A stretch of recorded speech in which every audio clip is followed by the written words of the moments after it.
ጦርነቱ ሲታወስ የነፍጥ ድምፅና የፈረሶች ኮቴ ቀድሞ ቢመጣም ድሉ አይቀሬ ስለመሆኑ የተጠነሰሰበት የኢትዮጵያውያን እናቶች በየበረንዳቸው የደከሙለት የስንቅ ዝግጅትና አቅርቦት ሌላኛው ገጽ ነው። ሀገር የልጆቿን ድረሱልኝ በፈለገች በዚያ ጊዜ ሆ ብሎ ከየአቅጣጫው የዘመተው የቁርጥ ቀን ጀግና ሁሉ ከወራሪው ጋር ሲፋለም ረሃብና ውሃ ጥሙን አስታግሶ ወኔና ብርታቱን የሚጨምርበት የሚበላው የሚጠጣው ስንቅ አብሮት ይቀርብ ዘንድ ግድ ነበር።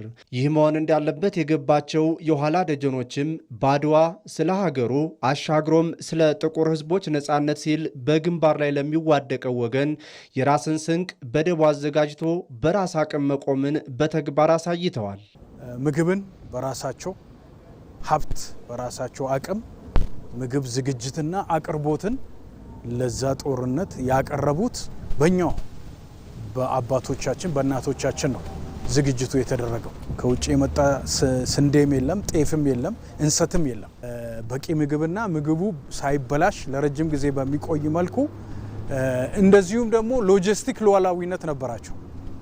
ለትራንስፖርቴሽን በራሳችን አህያና በቅሎ በተፈለገ ጊዜ በተፈለገ ቦታ እንዲደርስ ተደርጎ የተሰራ ነው ማለት ነው። ኢትዮጵያ በመላው ጥቁር ሕዝብ ዘንድ የነጻነት ተምሳሌቱን ስሟ የሚጠራው በጀግኖቿ የጦር ሜዳ ውሎ ብቻ አይደለም። ከዚያ በስተጀርባ ባለው የላቀ የታክቲክ የጥበብና የራስን አቅም የመጠቀም ተምሳሌትም ጭምር ነው።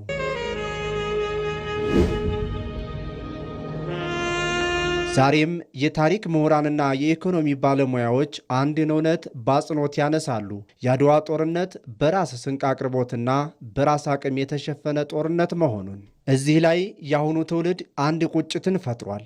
ያኔ በአድዋ ጦርነት እንኳ ሕዝቧንና ዘማቹን በራስ አቅም ተመግብ የነበረች ኢትዮጵያ እንዴት ለማኝና ተረጂ ወደ መሆን ተመለሰች የሚል ታሪክና የአሁን ተግባር በአንድ ላይ የማይሄድ መሆኑን በሀገር ደረጃ አቋም የተያዘውም እዚሁ ላይ ነው። ስንዴ የሚሰጥ የሚቀልብ ዶላር የሚሰጥ አካል ሁሌ እንደ ሎሌ ነው የሚያይ። በፈለገ ጊዜ ቁጭ ብድግ እንድትልለት ነው የሚፈልገው። የሀገሪቱን አንጡራ ሀብት በትንሽ ስንዴና ዶላር ለመቀበል ይፈልጋሉ። ለምሳሌ በኢትዮጵያ ታሪክ ብናይ ከለውጡ በፊት በነበረ በ30 ዓመት ውስጥ በእርዳታ የሰጡን 30 ቢሊዮን ዶላር ነው የገባ የተባለው። እንደዚሁም ከኢትዮጵያ ተመልሶ የወጣው 30 ቢሊዮን ዶላር ነው። 4-5 አባይ የሚገነባ ሀብት ከኢትዮጵያ ወጥቷል። ለዛ ነው ይሄ ነውር ከኢትዮጵያን ክብርና ባህል ታሪክ ጋር ከአድዋ ጋር የማይሄድ አስነዋሪ ነገር ነው።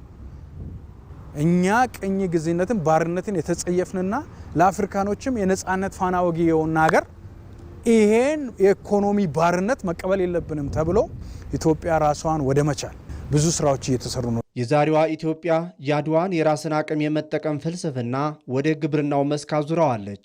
በአሁኑ ወቅት እየተተገበሩ ያሉ የሀገር በቀል ኢኮኖሚ ማሻሻያዎች ትልቁ ግባቸው የኢኮኖሚ ነጻነትን ማረጋገጥም ነው። ስለዚህም የአሁኑ መንገድ ታሪክ ራሱን በሌላ መንገድ እንዲደግም አስችሏል። ትላንት ለአድዋ ዘማች የተሰለፉ እጆች ዛሬ ደግሞ የኢትዮጵያን መሬት እያረሱ እያመረቱም ነው። በኢትዮጵያ ታሪክ በጋ የግብርና ወቅት አልነበረም። ዴድ ታይም ይሉታል። እንዲሁ የሚሞት ጊዜ ነበር፣ የሚቃጠል ጊዜ ነበር። አሁን ከለውጡ በኋላ የግብርና ካላንደር ውስጥ እንዲገባ ነው የተደረገው። በጋ የሚቃጠል ጊዜ ሳይሆን የሚለማበት ጊዜ እንዲሆን ተደረገ። በአመት 2-3 የማምረት በጋ ስንዴ በሚል በስንዴ ልማት በክረምትን በበጋም አገራችን ራሷን ወደ መቻል መታለች። እንግዲህ ይታይ ከጎረቤት ሀገር ያመጣነው መሬት የለም። ከጎረቤት ሀገር ያመጣነው ውሃ የለም። የሰው ኃይል የለም።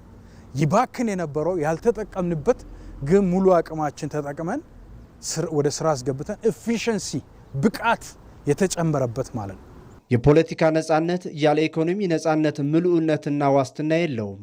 በምግብ ራሳችንን መቻልና ጠንካራ ኢኮኖሚ መገንባት አሁን ሌላኛው አድዋ ነው የሚለው ቃልም የዚህን ትግል ክብደትና አስፈላጊነት ይገልጻል። እናም በምግብና በቀሪ የሀገር የቤት ስራዎች ራሷን መቻሏን ስታረጋግጥ ቅኝ ያልተገዛችው የኛዋ ኢትዮጵያ በኢኮኖሚው ዓለም በኩራትና በግርማ ትቆማለች።